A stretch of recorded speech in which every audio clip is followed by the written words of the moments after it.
Hello student, today we are going to study the classes of algae. The three classes mentioned in our syllabus is Chlorophyaceae, Phagophyaceae and Rhodophyaceae. So let's start with the first class, that is Chlorophyaceae. Chlorophyaceae, which is commonly called as green algae.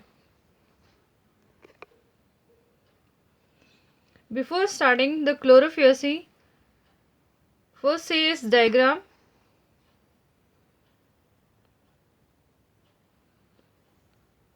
How the Chlorophyaceae member look like. So let's see the diagram of Chlorophyaceae members. सो ये three pictures जो आपको दिख रहे हैं, first है Volvox का, second है क्लेडोमोनास का और थर्ड है कियारा। ये जो तीनों हैं, ये तीनों हैं मेंबर्स हैं जो हम फर्स्ट क्लास पढ़ रहे हैं, दैट इज़ क्लोरोफिएसी, जिसको ग्रीन एल्गे भी बोलते हैं। तो अभी ग्रीन क्यों है, क्यों इनको ग्रीन एल्गे करते हैं, वो हम डिटेल में पढ़ेंगे। लेकिन पूरा डिटेल पढ़ने के लिए हमें मेंटली ये एक माइंड में क्लियर होना चाहिए कि हाउ दे लुक लाइक। तो आप देखिए, जो फर्स्ट जो है, this is the picture of volvox, this is chlamydomonas and this is chara. तो how they look like, okay. So let's start with chlorophyceae. So all the members of Chlorophyaceae are known as green algae, and their plant body may be unicellular, colonial or filamentous. या तो unicellular हो सकती है, colonial हो सकती है, filamentous हो सकती है. They are usually glass green due to the dominance of pigment chlorophyll A and B. अब देखिए, हमने इसीलिए इनको ग्रीन algae बोला जाता है क्योंकि जो है ये जो अगर इनको देखा जाता है तो बिल्कुल ग्रास के ग्रीन जैसा दिखता है, जैसे घास होती है ग्रीन कलर की, कुछ वैसे ही दिखते हैं। बिकॉज इनके अंदर कौन से पिगमेंट है, क्लोरोफिल ए और बी। जब मैंने ये स्टार्ट किया था तो एल्गे की जब मैंने इंट्रोडक्शन बताया था, मैंने एक टेबल मेंशन की थी आपको। वो टेबल आपको थरली लर्न होनी चाहिए कि उसमें कौन कौन से पिगमेंट्स होते हैं। तो क्लोरोफिएसी के अंदर जो है क्लोरोफिल पिगमेंट होते हैं वो है क्लोरोफिल ए एंड बी, जिसके कारण इसका कलर क्या होता है, ग्रीन कलर होता है, और ये दिखने में ग्रीन कलर के दिखते हैं, इसलिए इनको बोलते हैं green algae. The pigment are localized in a defined chloroplast. The chloroplast may be discoid, plate-like, articulate, cup-shaped, spiral और ribbon-shaped in different species. अब देखिए, ये जो क्लोरोफिल है, ये जो पिगमेंट है वो क्लोरोप्लास्ट के अंदर होता है। सभी को पता है क्लोरोप्लास्ट के अंदर ही क्लोरोफिल होता है। तो ये जो पिगमेंट है वो डेफिनेट क्लोरोप्लास्ट में होता है, और इनमें जो है अलग अलग स्पीशीज में अलग अलग तरह का क्लोरोप्लास्ट होता है। वो उसकी शेप जो है वेरी करती है अलग अलग स्पीशीज़ के अंदर। किसी में वो डिश शेप का है, किसी में प्लेट जैसा है, किसी में रेटिकुलेट है, या स्पाइरल है, रिबन जैसा है। तो हर किसी में अलग अलग उसकी शेप है क्लोरोप्लास्ट की। अब है इनमें जो है स्टोर्ड फूड जो है, इनके अंदर जो है क्लोरोफिएसी के अंदर जो स्टोर है पिगमेंट जो है वो है पायरोनॉड। तो इनमें वन या मोर स्टोरेज बॉडीज होती हैं जिनको पैरानॉइड्स बोलते हैं, और ये भी क्लोरोप्लास्ट के अंदर होती है। पायरोनॉइड्स कंटेन प्रोटीन बिसाइड स्टार्च, और इनमें खास बात होती है कि इनमें स्टार्च के साथ साथ प्रोटीन भी इनमें होता है। हमने कहा ना, यहाँ पे देखिए इनमें बहुत जो कुछ मेंबर्स होते हैं, इनमें एक से ज़्यादा स्टोरेज बॉडीज़ हैं जिनको क्या बोला जाता है, पायरोनॉइड्स, और ये भी क्लोरोप्लास्ट के अंदर होती है। और pyrenoids contain protein beside starch, starch के साथ उनमें क्या होता है, प्रोटीन भी होता है। सम एल्गे में store food in the form of oil droplet. अब इनमें ये भी बात होती है क्लोरोफिएसी के अंदर कि कुछ एल्गे जो होते हैं उनके अंदर जो फूड है वो ऑयल ड्रॉपलेट्स के रूप में भी स्टोर रहता है। And green algae usually have a rigid wall made of inner layer of cellulose and outer layer of पैक्टोज। ये खास बात है कि इनमें जो सेल वॉल होती है वो हमें पता ही है सेलुलोज की बनी होती है, लेकिन जो अंदर वाली है वो सेलुलोज की बनी हुई होती है, और जो बाहर वाली है वो बनी होती है पैक्टोज की। अब आते हैं इनके रिप्रोडक्शन की बात। तो हमने देखा है कि एल्गे में मोस्टली तीनों टाइप के पाए जाते हैं, तो क्लोरोफिएसी में भी तीनों टाइप का रिप्रोडक्शन पाया जाता है। तो फर्स्ट है वेजिटेटिव रिप्रोडक्शन, वेजिटेटिव रिप्रोडक्शन होता है फ्रेगमेंटेशन या फिर अलग अलग तरह के स्पोर्स बनने से।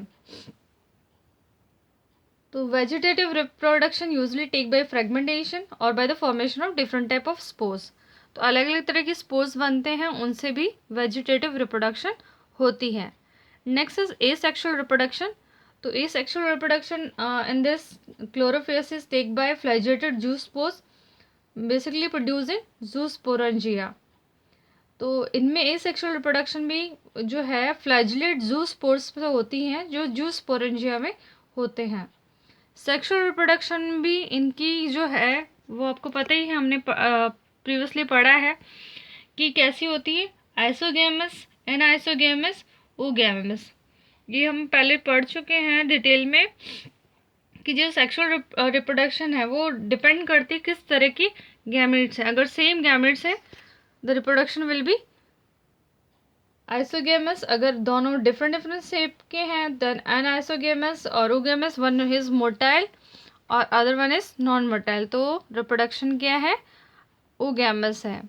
इसके एग्जाम्पल अभी अभी हमने देखे क्या थे, क्लाइडोमोनास, वॉल्वॉक्स, लोथ्रेक्स, पायरोगायरा एंड कायरा।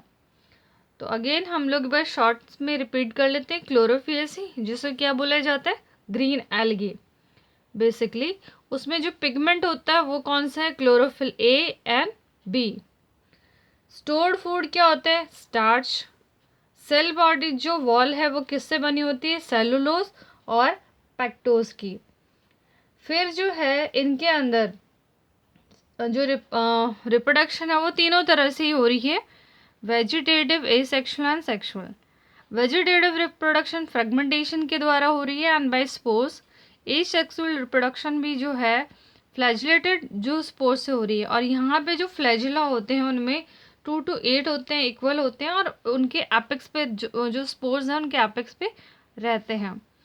तो दिस जूस्पोर्स आर प्रोड्यूसिंग जूस्पोरेंजिया। और सेक्सुअल रिप्रोडक्शन हमने पता ही है कि डिपेंड ऑन द गैमेट्स की शेप पे, they can be isogamous, anisogamous and oogamous. Now let's move on to the next class, that is Phagofaecy. That is Phagofaecy. Before starting Phagofaecy, let's see members diagram. So see, these three are the members of Phagofaecy, which is also known as brown algae.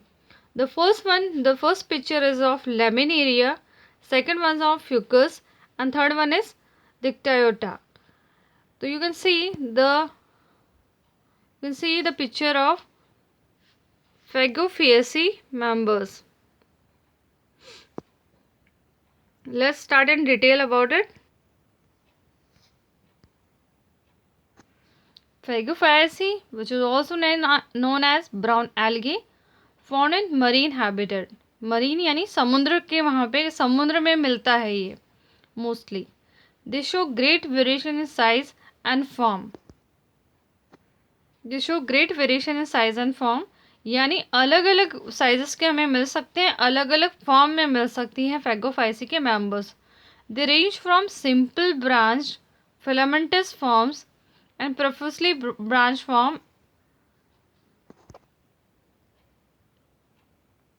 branched form as represented by calf which may reach a height of 100 meters.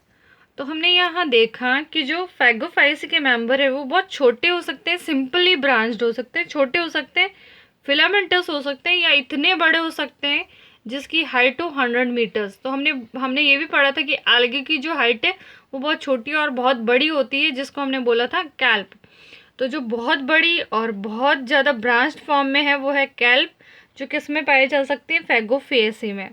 और इनकी जो range हो सकती है वो 100 metre तक फैली हुई हो सकती है, height of 100 metres. Now they possess a pigment which is chlorophyll A and C, carotenoid and xanthophyll. ये ध्यान से देखिएगा कौन कौन सा पिगमेंट है इसके अंदर। देखिए, they possess chlorophyll A, C, carotenoid and xanthophyll. अब इनके अंदर जो है हम बात कर रहे हैं फैगोफाइसी के अंदर, तो फैगोफाइसी के अंदर जो है अब देखेंगे कौन कौन से पिगमेंट हैं। Chlorophyll A, C, carotenoid and xanthophyll. और इसी वजह से जो इनका कलर है ऑलिव ग्रीन से लेकर कई शेड जो होती है ब्राउन की, वो वहाँ तक होती है। और it's all depend upon the amount of xanthophyll pigment and fucoxanthin present in them. अब देखिए, हमने कहा इनमें क्या है पिगमेंट ए और सी, केराटिनॉइड एंड ज़ैंथोफिल। इसीलिए इनका कलर क्या होता है, ऑलिव ग्रीन से लेकर ब्राउन की कई शेड्स में होता है। ठीक है, क्यों? क्योंकि अलग अलग अमाउंट में इनमें ज़ैंथोफिल पिगमेंट होता है, फ्यूगोज़ैंथेनिन होता है। इसके कारण मोस्टली ये ज़्यादातर ब्राउन कलर के दिखते हैं, ब्राउनिश कलर के, इसलिए हम इनको ब्राउन एल्गी कहते हैं। Now the stored food, the food is stored as complex carbohydrate which may be in the form of laminin and mannitolin। अब जो इसमें स्टोर्ड फूड है वो कॉम्प्लेक्स कार्बोहाइड्रेट की फॉर्म में रहते हैं, जो कि है कभी कभी लैमिनिन की फॉर्म में हो सकता है या मैनिटॉल की फॉर्म में हो सकता है। अब इनमें जो वेजिटेटिव सेल्स हैं, जो हैं वेजिटेटिव सेल हैं, उनकी जो सेल वॉल है, या हम बोल सकते हैं कि ब्राउन एल्गी की जो सेल वॉल है वो बनी हुई होती हैं सेलुलोज की, usually covered on the outside by gelatinous coating algin. अब देखिए, वो सेलुलोज की तो बनी हुई होती है, लेकिन उस पे जो है बाहर की तरफ एक जेलेटिनस कोटिंग भी होती है जिसको बोलते हैं एल्जिन। तो हम बोल सकते हैं सिंपल फॉर्म में कि जो cell wall is made of इनका जो प्रोटोप्लास्ट होता है, protoplast contain plasmid, a centrally located vacuole and a nucleus. Protoplast जो होता है उसमें प्लास्टिड होते हैं और उनमें सेंटर की तरफ एक वैक्यूल होता है और एक न्यूक्लियस भी होती है इनमें। अब है इनका डायग्राम जो हम देख लेते हैं। जो इनके अंदर क्या होता है, प्लांट बॉडी जो होती है वो बनी होती है होल फास्ट टाइप और फ्रंट की। तो एक बार हम डायग्राम देख लेते हैं।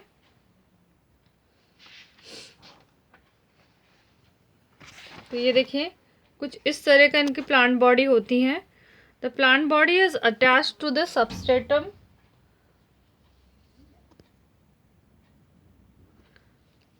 सी, this is the structure of plant body. तो plant body is attached by a substratum. ये है सबस्ट्रेटम जिसको बोलते हैं होल्ड फास्ट। एक स्टॉक होता है, एक डंडी नुमा, जिसको बोलते हैं स्टाइप। और ऊपर एक लीफ लाइक स्ट्रक्चर होता है, फोटोसिंथेटिक लीफ लाइक स्ट्रक्चर, जिसको बोला जाता है फ्रंट। ठीक है, तो the plant body is made of 3 parts, that is frond, stipe and holdfast. तो आप देखेंगे ये जो है होल्ड फास्ट, स्टाइप और फ्रंट से बना होता है। The substratum from which it is attached as holdfast, the stalk is known as stipe and the photosynthetic leaf-like structure is known as frond।